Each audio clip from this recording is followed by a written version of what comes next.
Volleyball is a very intense sport. It demands its players to be consistent and powerful, and this cannot be true for some of the most important aspects of the game, hitting and serving. While volleyball has plenty of things that go into making a good match, a strong serve or well-orchestrated spike can change the tide of a game for good. So in today's video, we will be analyzing the differences not only in serving and hitting, but what the different levels of skill look like for each. We'll take a closer look at their physics and see what makes them so important. First up is serving. To start, we're going to take a look at the amateur serves and then move on to the pros. For this first serve, the player doesn't go too far off the ground, so to start, he's working with a push-off force of about 600 newtons, which will be mostly transferred through and up the body to the arm.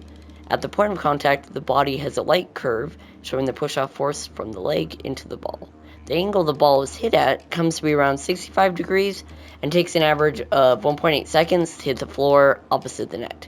The max height the ball travels vertically comes to about 2.5 meters and sees the ball landing about 13.5 meters from the serve point.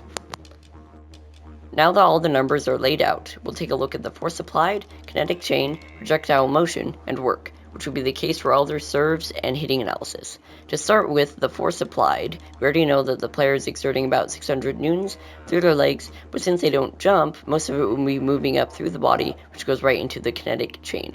In the case of the serve, it would be a closed kinetic chain, with the force moving up through the dominant leg, through the torso, and into the arm to be coiled and released on the ball. The amount of force applied to the ball will come out to be around 246 newtons, which will give the ball a projectile motion of 17.3 meters per second, and in the horizontal plane with a velocity of 13.16 meters per second, and the vertical velocity of 4.64 meters per second.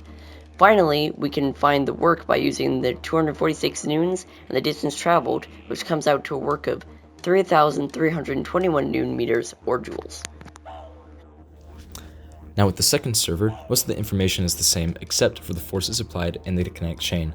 We can see here that he does jump and he jumps forward. This is going to increase his jump force to about 850 newtons, which he can utilize on the hit. For the kinetic chain, it stays relatively the same, but does have the force move through both legs equally instead of the dominant leg primarily, which will lose force on the ball. Next, the force applied will come out to be about 235 newtons and a projectile motion of 16.8 meters per second in the horizontal plane with a velocity of 12.86 meters per second and a vertical velocity of 4.04 meters per second. Finally, we can work out the output by using the same averages as before, which gets us 3,172.5 joules. Now that we have a good understanding of the physics of amateur servers, we can look at the pros, which, spoiler, is massively more intense. We can look at the jump force the pros are pushing out, which on average is about 2,000 newtons of force just produced by their legs in their jump. This is even more focused by the kinetic chain, which remains closed but coils the energy much more than the previous, as the pros servers are arching their bodies from top to bottom, letting the force precisely exerted move much easier through the legs, through the torso, and into the arm. This lets the pros hit the ball with an insane amount of force, nearing an average of 500 newtons. Now moving on to the projectile motion, the speeds jump to a staggering 25 meters a second average, with a horizontal velocity of 19 meters per second, and a vertical velocity of 6 meters per second, which gets the ball to hit the opposite end of the court in a time span of half a second. All of this comes out to a work of 7,875 joules, which is more than double that of an amateur player. Now that we've seen both amateur and pro serve stats, we can easily see how the increase of intensity is vital in higher play, where everyone is basically a genetic freak of 6'2" muscle and arm strength that rivals great apes. The increase of power from around 3,000 joules to almost 8,000 joules of work is insane. Note, the players do not receive a ball with a force of 8,000 joules. That is the total amount of energy produced by the ball over the entirety of the serve. Now let's move on to hitting. Is overall quite similar to serving in terms of the physics. Most pro and amateur players prefer to take lead up before jumping to hit the ball, which is almost entirely similar to a jump serve, except for one big difference, the angle of attack. For the sake of time, we'll be only looking at the angle of attack and kinetic chain, as those are the two most important aspects of hitting that still significantly change from normal jump serve.